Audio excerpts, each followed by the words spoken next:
একটা শঙ্কা বাংলাদেশে খুব এখন আলোচনার মধ্যে আছে, সেটা হচ্ছে যে আসলে নির্বাচন হবে কিনা, অন টাইমে যেটা ঘোষিত সময় আছে সেই সময়ে হবে কিনা, এবং সেটা সকল দলের সমান অংশগ্রহণের মধ্য দিয়ে হবে কিনা, এই শঙ্কাটা আছে। এবং বিভিন্ন জায়গাতে প্রেসে, গণমাধ্যমে আমাদেরকে বারবার এই প্রশ্নের সম্মুখীন হতে হচ্ছে, এবং কেন যেন মনে হচ্ছে দেশে নির্বাচন হবে না। এবং যারা বোধ করছেন এই শঙ্কাটা রয়েছে, তাদের ভিতরে একটা হচ্ছে যে জেনুইন কনসার্ন আছে, আর একটা জায়গা হচ্ছে একটা ষড়যন্ত্র এবং ডিসইনফরমেশন, মিসইনফরমেশন ক্যাম্পেইনের জায়গা আছে। প্রথম জায়গাটা হচ্ছে যে দিল্লি এবং পতিত আওয়ামী স্বৈরাচার জাতীয় পার্টি 14 দলীয় যে গ্যাং, এদের একটা কমন জায়গা আছে যে কন্টিনিউয়াসলি ইউনূস সরকারকে ছোট করা, হেয় করা এবং বলবার চেষ্টা করা যে আসলে তাকে বিশ্বাস করা যায় না, কিছু একটা গোপনে গোপনে হচ্ছে। সে যেহেতু আমেরিকার লোক, কিছু একটা করবার চেষ্টা করতেছে, কোনো না কোনো ফর্মে একটা প্যাচ লাগাইয়া দিবে, হয়তো মানবিক করিডোর দিয়ে রোহিঙ্গার ওইখান থেকে একটা আমেরিকা এবং চায়নার ভিতর একটা ছায়া যুদ্ধ লাগাই দিবে, আমাদের সিকিউরিটি কম্প্রোমাইজ হবে, এবং সেগুলোর মধ্য দিয়ে যেটা হবে যে বাংলাদেশ রাষ্ট্রটা অস্থিতিশীল হয়ে যাবে। তো সেই বাস্তবতাগুলো রয়ে গেছে আর কি এখানে। তো সেখানে আমরা বোধ করছি যে, এবং এই কথাটা বাংলাদেশের গণমাধ্যম, বাংলাদেশের টকশোগুলো যেখানে এখনো আওয়ামী প্রপার ডমিনেন্স রয়ে গেছে, তারা এইটাকে প্রতিদিন রিসাইকেল করে এই কনভারসেশনটাকে। এবং রিসাইকেল করবার কারণে যেটা হয়েছে যে ফ্যাসিবাদ বিরোধী আন্দোলনে সক্রিয় ছিল এমন রাজনৈতিক দলগুলো বারবার এই আলোচনার ভিতরে, এই ফরম্যাটের ভিতরে ঢুকে যাচ্ছে। তাদের মধ্যে একটা শঙ্কা, সংশয় তৈরি হচ্ছে, মনে হয় নির্বাচন হবে না, মনে হয় কিছু একটা ঘটতে যাচ্ছে, মনে হয় এখানে কোনো রাজনীতি, ভূ রাজনীতি এবং বিশ্ব মোড়লদের একটা খেলাধুলা এখানে চলছে। তো সেই জায়গার একটা ব্যাপার, এই আলোচনাটা আছে শঙ্কা। দ্বিতীয় জায়গাটা হচ্ছে জেনুইন কনসার্ন। জেনুইন কনসার্নের ভিতরে যেটা আছে সেটা হচ্ছে যে বাংলাদেশে বহুদিন ধরে অংশগ্রহণমূলক সুষ্ঠু নির্বাচন হয় নাই। তো যেহেতু হয় নাই, নির্বাচন আসলে আদৌ হবে কিনা, নির্বাচনের প্রস্তুতির অবস্থা কি, আইন শৃঙ্খলা বাহিনীর অবস্থা ভালো না, বিভিন্ন জায়গাতে এখনো সেই যে লেভেলের নিয়ন্ত্রণ থাকার কথা, যৌথ বাহিনী যেই লেভেলের দায়িত্বশীলতার পরিচয় দেওয়ার কথা ছিল, যেরকম টাফনেস দরকার ছিল আইন শৃঙ্খলা প্রতিরোধ করবার জন্য, তাদেরকে যে ম্যাজিস্ট্রেসি দেওয়া হয়েছে সেটাকে ব্যবহার করে কিভাবে স্বস্তি ফিরে আনা দরকার ছিল, এই জায়গাগুলোতে যথেষ্ট ঘাটতি আছে। তো মাঝে মধ্যেই মানুষের ভিতরে এই সংখ্যাটা উঠে আসে যে আসলে নির্বাচন কমিশন নির্বাচন করতে পারবে কিনা, আসলে এই আওয়ামী যে আমলাতন্ত্র, পতিত আমলাতন্ত্র আছে, সামরিক এবং বেসামরিক আমলাতন্ত্র, এই পুরোটা মিলে কি একটা ভালো নির্বাচন সম্ভব কিনা, এখানে কি ইলেকশন ইঞ্জিনিয়ারিং এর একটা সম্ভাবনা আছে কিনা, এই ইঞ্জিনিয়ারিং এর মধ্য দিয়ে কি আবার আওয়ামী লীগ জাতীয় পার্টির ব্যানারে 14 দলীয় সিন্ডিকেটকে পুনর্বাসন করবার কোনো রাজনীতি আছে কিনা। তো এই সংখ্যাগুলো বারবার রয়ে গেছে।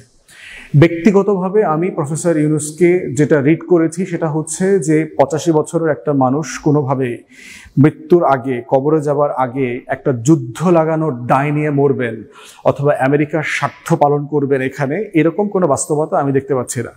উনি বরাবরই কথাবার্তায় যা যা বলেছেন ওনার মর্যাদার জায়গা থেকে উনি সেটা কিন্তু মেনটেন করেছেন, চেষ্টা করেছেন মেনটেন করবার জন্য। উনি শুরু থেকে, গত 1 বছর থেকে উনি কন্টিনিউয়াসলি বলে আসছেন যে ডিসেম্বর 25 থেকে শুরু করে জুনের 26-এর ভিতর নির্বাচন হবে।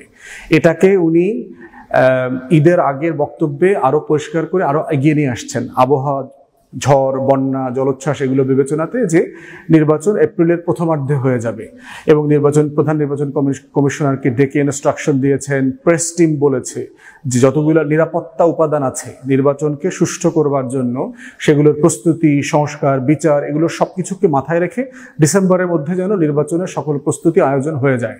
তারেক রহমানের সাথে মিটিং এর পরে যে যৌথ ঘোষণাপত্র আসছে সেখানে উনি আবার আশ্বস্ত করেছেন যদি এই কাজগুলো আগে করা যায়, প্রস্তুতি আগে হয়ে যায়, সংস্কার বিচারের যদি ন্যূনতম একমতের জায়গাগুলো আমরা হয়ে যেতে পারি এবং সনদ তৈরি হয়ে যায়, পরবর্তী এই এপ্রিলের নির্বাচনটাও ফেব্রুয়ারিতে চলে আসতে পারে। এই ব্যাপারে তার ভিতরে ফ্লেক্সিবিলিটি আছে, ওপেননেস আছে।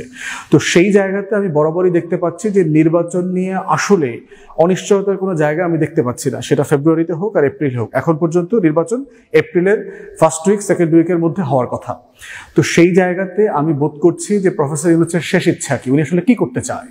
উনি কি আগামীতে সরকার গঠনের প্রক্রিয়ায় থাকতে চায়? উনি তো ইন্টারভিউতে অলরেডি বলেছে যে আমি আর সরকার ফিউচারের কোনো রাজনীতি অথবা সরকারের অংশীদার তিনি হবেন না।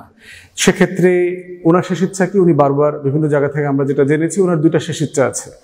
বাংলাদেশে এশিয়ার অথবা বিশ্বের অন্যতম শ্রেষ্ঠ একটা বিশ্ববিদ্যালয় বানানো এবং একটা বড় আধুনিক মানের একটা হাসপাতাল বানানো, যেটা উনি 12-13 সাল থেকে প্রসেস শুরু করেছেন, আবেদন করেছেন। এই আবেদনটা আওয়ামী লীগ সরকার আটকে দিয়েছে। রিসেন্টলি উনি অনুমতি পেয়েছে। এই দুইটা প্রতিষ্ঠান করবার জন্য যে কয়েক হাজার কোটি টাকা দরকার, এই ফান্ড উনি অলরেডি রেজ করে ফেলছেন এবং কাজের প্রসেস এখন চলছে। এবং উনি চান ওনার মৃত্যুর আগে উনি এই দুইটা মহৎ কাজ করে যেতে, দেশের জন্য, জাতির জন্য। তো সেইখানে ওনার যে মর্যাদার জায়গা, দুনিয়াব্যাপী ওনার যে পরিচিতি, ভাবমূর্তি, সেই জায়গাতে আমরা কোনোভাবে বোধ করছি না যে উনি ওনার কথা থেকে সরে আসবেন, এখানে একটা ছায়াযুদ্ধ লাগিয়ে জরুরি অবস্থা ঘোষণা করবেন, ঘোষণা করলে পরে নির্বাচন পিছিয়ে যাবে। সেই বাস্তবতাগুলো আমরা এখনো দেখতে পাচ্ছি না।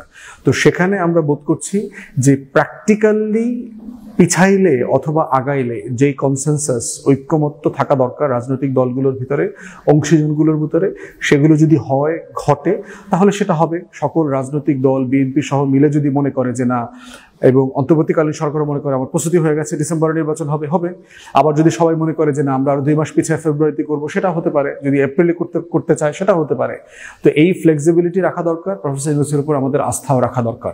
এই আস্থা মানে এটা না যে অন্তর্বর্তীকালীন সরকারের কোনো ভুল ত্রুটির আমরা সমালোচনা করব না, কোনো অন্যায্য আচরণের সমালোচনা করব না, তা না, সেগুলোও করব। কিন্তু অন্তর্বর্তীকালীন সরকার বুঝতে হবে যে গণ অভ্যুত্থানের আকাঙ্ক্ষার সরকার, এ লার্জলি মোটা দাগে সে আমাদের সবার আকাঙ্ক্ষাকে রিপ্রেজেন্ট করছেন। সেখানে সময়, বাস্তবতা, প্রাতিষ্ঠানিক যে ভঙ্গুর অবস্থা, বাংলাদেশের প্রত্যেকটা প্রতিষ্ঠানকে যেভাবে ধ্বংস করে দিয়ে গেছে আওয়ামী লীগ, অর্থনীতি ধ্বংস করে দিয়েছে, সেরকম একটা জায়গাকে গৃহযুদ্ধ এড়িয়ে, দুর্ভিক্ষ এড়িয়ে বাংলাদেশকে যে একটা সেফ জার্নির দিকে, একটা বাম্পি রাইডকে সেফ ল্যান্ডিং করা, সেটা করবার কাজ কিন্তু প্রফেসর ইউনূস এবং তার টিম করে যাচ্ছে। তাই সেই কৃতজ্ঞতার জায়গা, সেই ভরসার জায়গা যেন আমরা হারিয়ে না ফেলি। এর মাঝে যেটা যোগ হয়েছে সেটা হচ্ছে ডিপ স্টেট এবং বাংলাদেশকে অস্থিতিশীল করতে চায় এরকম প্রাতিষ্ঠানিক বিভিন্ন ষড়যন্ত্র, যেটার নমুনা আমরা চাঁদাবাজি, হত্যাকাণ্ড, এখানে ওখানে খুন খারাপির ঘটনার মধ্য দিয়ে আমরা দেখতে পাচ্ছি। তো সেগুলোর ব্যাপারে রাজনৈতিক দলকে অত্যন্ত দায়িত্বশীল আচরণ করতে হবে। তাদেরকে মাথায় রাখতে হবে যেন কোনোভাবেই একজনের বিরুদ্ধে আমরা আরেকজন জড়িয়ে না যাই। তাই রাজনৈতিক দল একজন আরেকজনকে সম্মান করা, মর্যাদার জায়গায় রাখা এবং ন্যায্য সমালোচনা করা, একজন আরেকজনের যেখানে যেখানে ন্যায্য সমালোচনা আছে সেটা করতে হবে। তবে ফাঁদে পা দেয়া যাবে না, ডিপ স্টেটের কোনো চক্রান্তে পা দেয়া যাবে না, এটা যেন আমরা মাথায় রাখি। ধন্যবাদ।